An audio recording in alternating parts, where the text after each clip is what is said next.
On the morning of September 11, 2001, 19 men armed with box cutters directed by a man on dialysis in a cave fortress halfway around the world using a satellite phone and a laptop directed the most sophisticated penetration of the most heavily defended airspace in the world, overpowering the passengers and the military combat-trained pilots on 4 commercial aircraft before flying those planes wildly off course for over an hour without being molested by a single fighter interceptor. These 19 hijackers, devout religious fundamentalists who like to drink alcohol, snort cocaine, and live with pink-haired strippers, managed to knock down 3 buildings with 2 planes in New York. While in Washington, a pilot who couldn't handle a single-engine Cessna was able to fly a 757 in an 8,000-foot descending 270-degree corkscrew turn to come exactly level with the ground, hitting the Pentagon in the Budget Analyst Office where DoD staffers were working on the mystery of the $2.3 trillion that Defense Secretary Donald Rumsfeld had announced missing from the Pentagon's coffers in a press conference the day before, on September 10th, 2001. Luckily, the news anchors knew who did it within minutes. Osama bin Laden. The pundits knew within hours. Osama bin Laden. The administration knew within the day. Terrorists who committed these acts and those who harbored them. And the evidence literally fell into the FBI's lap. That a hijacker's passport was found blocks from the World Trade Center crash site, if you can believe that. But for some reason, a bunch of crazy conspiracy theorists demanded an investigation into the greatest attack on American soil in history. That investigation was delayed, underfunded, set up to fail, a conflict of interest, and a cover-up from start to finish. It was based on testimony extracted through torture, the records of which were destroyed. It failed to mention the existence of WTC-7, Able Danger, P-TECH, Sibel Edmonds, OBL and the CIA, and the drills of hijacked aircraft being flown into buildings that were being simulated at the precise same time that those events were actually happening. It was lied to by the Pentagon, the CIA, the Bush administration, and as for Bush and Cheney, well, no one knows what they told it because they testified in secret, off the record, not under oath, and behind closed doors. It didn't bother to look at who funded the attacks because that question is ultimately of little practical significance. Still, the 9/11 Commission did brilliantly answering all of the questions the public had, except most of the victims' family members' questions, and pinned blame on all the people responsible, although no one so much as lost their job, determining the attacks were failure of imagination. Because Nobody in our government, at least, and I don't think the prior government that could envision flying airplanes into buildings. Except the Pentagon, FEMA, NORAD, and the NRO.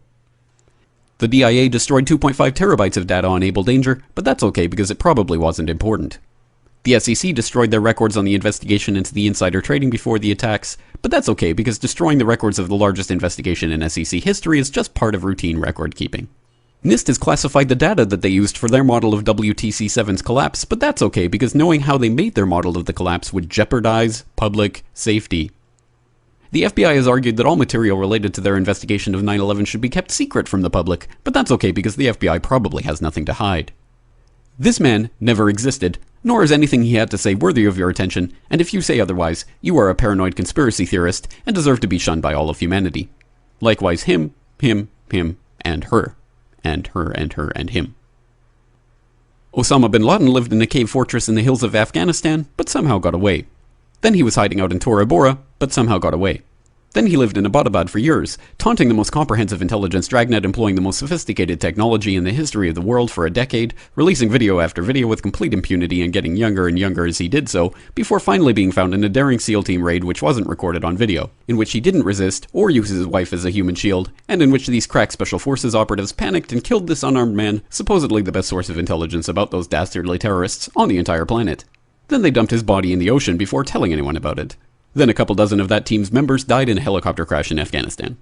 This is the story of 9/11, brought to you by the media which told you the hard truths about his head could be seen to move violently forward.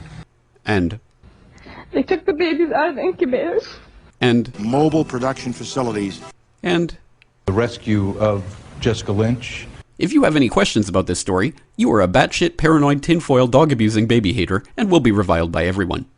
If you love your country and or freedom, happiness, rainbows, rock and roll, puppy dogs, apple pie, and your grandma, you will never ever express doubts about any part of this story to anyone. Ever. This has been a public service announcement by the Friends of the FBI, CIA, NSA, DIA, SEC, MSM, White House, NIST, and the 9/11 Commission. Because ignorance is strength.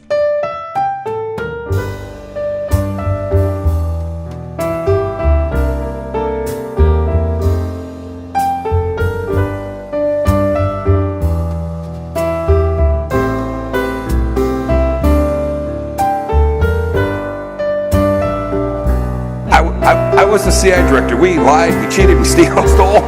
It was like we had entire training courses.